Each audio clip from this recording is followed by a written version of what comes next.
नमस्कार। आज हम जानेंगे 50वें श्लोक का अर्थ। इस प्रकार चतुर्भुज रूप का दर्शन करने के लिए अर्जुन को आज्ञा देकर भगवान ने क्या किया, अब संजय धृतराष्ट्र से वही कहते हैं। श्लोक 50।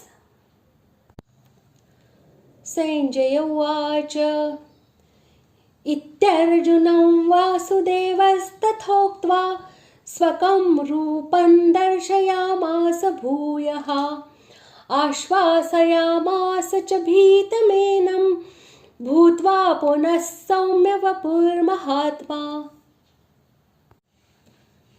श्लोक का अर्थ। संजय बोले, वासुदेव भगवान ने अर्जुन के प्रति इस प्रकार कहकर फिर वैसे ही अपने चतुर्भुज रूप को दिखलाया और फिर महात्मा श्री कृष्ण ने सौम्य मूर्ति होकर इस भयभीत अर्जुन को धीरज दिया। भगवान श्री कृष्ण महाराज वसुदेव जी के पुत्र रूप में प्रकट हुए और आत्म रूप से सब में निवास करते हैं, इसलिए उनका नाम वासुदेव है। स्वकम रूपम का अर्थ है अपना निजी रूप। वैसे तो विश्व रूप भी भगवान श्री कृष्ण का ही है और वह भी उनका स्वकीय ही है, तथा भगवान जिस मानुष रूप में सबके सामने प्रकट रहते थे वह श्री कृष्ण रूप भी उनका स्वकीय ही है। किंतु यहाँ रूपम के साथ स्वकम विशेषण देने का अभिप्राय उक्त दोनों से भिन्न किसी तीसरे ही रूप का लक्ष्य कराने के लिए होना चाहिए, क्योंकि विश्व रूप तो अर्जुन के सामने प्रस्तुत था ही, उसे देखकर तो वे भयभीत हो रहे थे।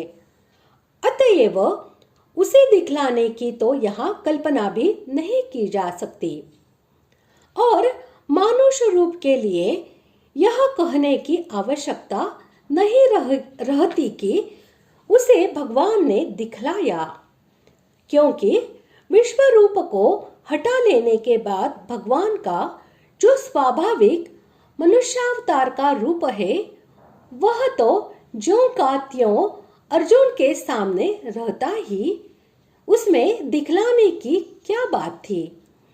उसे तो अर्जुन स्वयं ही देख लेते।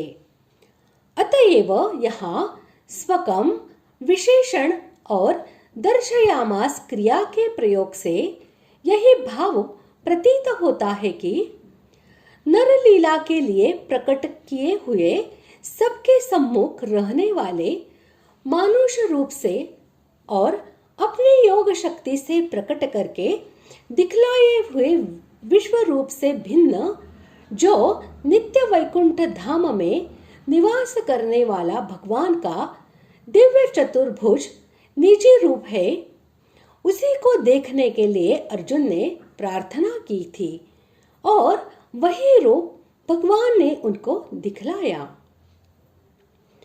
जिनका आत्मा अर्थात स्वरूप महान हो उन्हें महात्मा कहते हैं। भगवान श्री कृष्ण सबके आत्म रूप है, इसलिए वे महात्मा हैं। कहने का अभिप्राय यह है कि अर्जुन को अपने चतुर्भुज रूप का दर्शन कराने के पश्चात महात्मा श्री कृष्ण ने सौम्य वपु अर्थात परम शांत श्याम सुंदर मानुष रूप से युक्त होकर भय से व्याकुल हुए अर्जुन को धैर्य दिया। इस प्रकार आज हमने 50वें श्लोक का अर्थ जान लिया है। अगले भाग में जानते हैं 51वें श्लोक का अर्थ। धन्यवाद।